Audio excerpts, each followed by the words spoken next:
BRS Telangana రాష్ట్ర అధ్యక్ష పదవిని బీసీలకు ఇచ్చేలా ఆ పార్టీ వరంగల్ రజతోత్సవ సభలో ప్రకటించాలని బీసీ సంక్షేమ సంఘం జాతీయ అధ్యక్షులు జాజుల శ్రీనివాస్ గౌడ్ మాజీ ముఖ్యమంత్రి కేసీఆర్ ను డిమాండ్ చేశారు.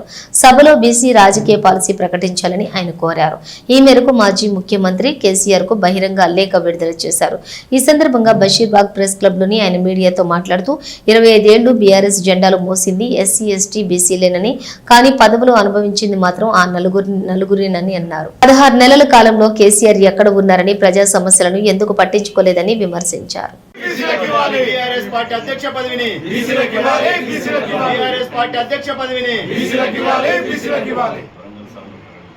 వరంగల్ సభలో బీఆర్ఎస్ పార్టీ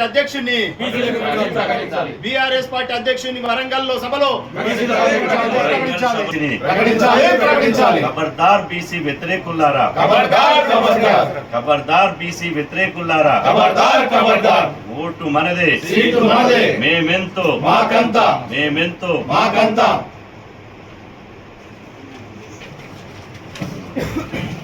ఇవాళ బీసీలకు అధ్యక్షుడికి ఇవ్వాలి అని చెప్పి మేము పోరాటం చేస్తే మొన్న కాంగ్రెస్ ప్రకటించినటువంటి ఎమ్మెల్సీ లిస్ట్ లో 5 సిపిఐ, కాంగ్రెస్, అదే విధంగా చివరికి బీఆర్ఎస్ కూడా మేము పోరాటం చేస్తే 5కి 5 బీసీ ఎస్సీ ఎస్టీలే ఎమ్మెల్సీ కాగలిగింది.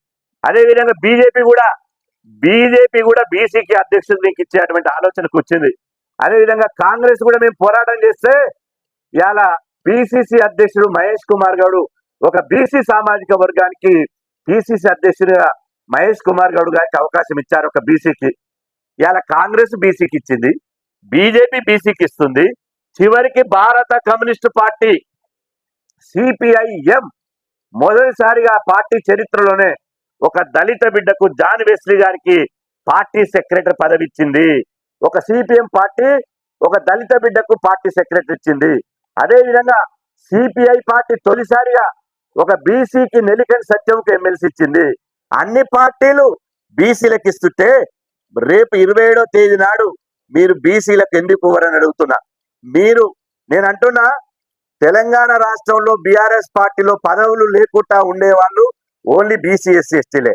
నేను అంటున్నా, కేసీఆర్ కు పదవే, పార్టీ అధ్యక్ష పదవి, అదేవిధంగా మాజీ ముఖ్యమంత్రి పదవి, ఫ్లోర్ లీడర్ పదవి, ఇవాళ ఎమ్మెల్యే పదవి, అదేవిధంగా హరీష్ రావుకు ఎమ్మెల్యే పదవి, కేటీఆర్కి ఎమ్మెల్యే పదవి, కవిత గారికి ఎమ్మెల్సీ పదవి, సంతోష్ రావుకి ఎంపీ పదవి, కుటుంబ సమేతంగా పదవులన్నీ వాళ్ళ దగ్గర ఉన్నాయి. మరి మిగతా వాళ్ళకి ఎందుకు పదవులు లేవని అడుగుతున్నా. ఎందుకు పదవులు లేవు? కాబట్టి మీకు బీసీల మీద చిత్తశుద్ధి ఉంటే రేపు 2028లో మీరు అధికారం రావాలని అనుకుంటే సారు రావాలి, కారు రావాలి, అన్ని బోసం వచ్చట్లు నేను అంటున్నా. అందుకనే జనజీవన స్రవంతిలోకి రండి కేసీఆర్. నేను ఈ సవాల్ విసురుతున్నా. ఒక లిక్కర్ బాటిల్ కవిత గారు మరియు మీ అల్లుడు ఒక ఫ్లోర్ లీడర్ ను కూడా అసెంబ్లీలో ఏర్పాటు చేయడానికి మీకు ఇష్టం లేదు. ఏంటి అంటే సంక్షేమ పథకాలు, బర్రె గొర్రె చేపలు ఇవే ఇచ్చి ఈ విధంగా మమ్మల్ని సంతృప్తి పరచాలని చూస్తే రాబోయేది బీసీలదే రాజ్యాధికారం. అది మీరు తెలుసుకొని మీ అధ్యక్షత పదవిని బీసీలకు కట్టబెడితేనే మిమ్మల్ని ఎవరన్నా నమ్ముతారు.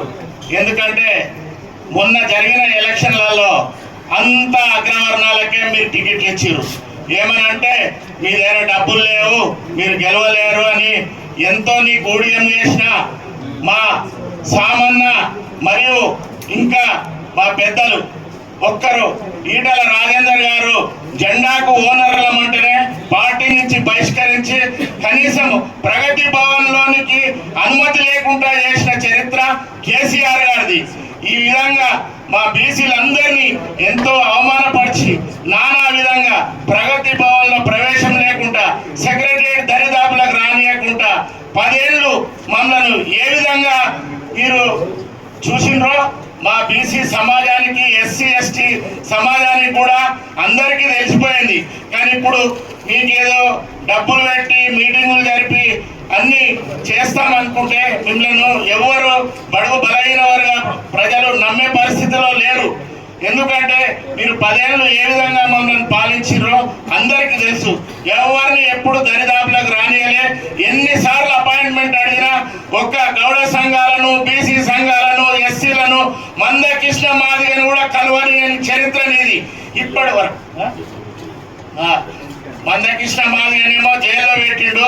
మా గడ్డారన్నను కూడా ఎప్పుడు అపాయింట్మెంట్ అడిగినా అధికారంలో ఉన్న 10 సంవత్సరాలలో ఎప్పుడు కలవలేదు.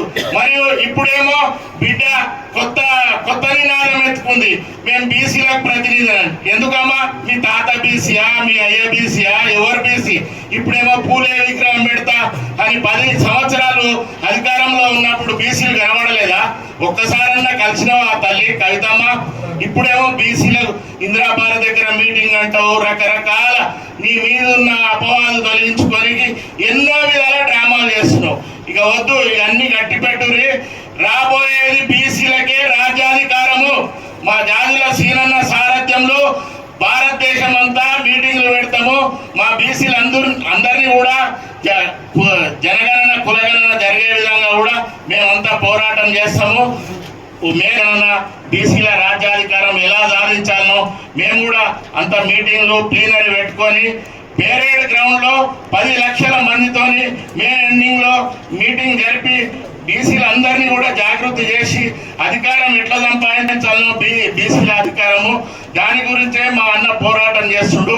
ఆయనకు మేమందరం కూడా బీసీల అసోసియేట్ అంటే వరంగల్లో జరిగే సభకు మా బీసీలను అధ్యక్షం చేస్తే మేము నమ్ముతాము, నీకేదన్నా మేము సహాయపడతాం. అంతేగాని నువ్వు ఉత్తమ మాటలు చెప్పి డబ్బులతోని ఓట్లు కొని ఆ విధంగా రాజ్యాధికారం సాధిస్తామంటే మేము సాధించకుండా ఎట్లా అడ్డుపడి మా బీసీల రాజ్యం దేవాలలో పనిచేస్తున్నది. కూడా కేటీ రామారావు గారే ఉన్నారు. ఎంపీగా ఓడిపోయి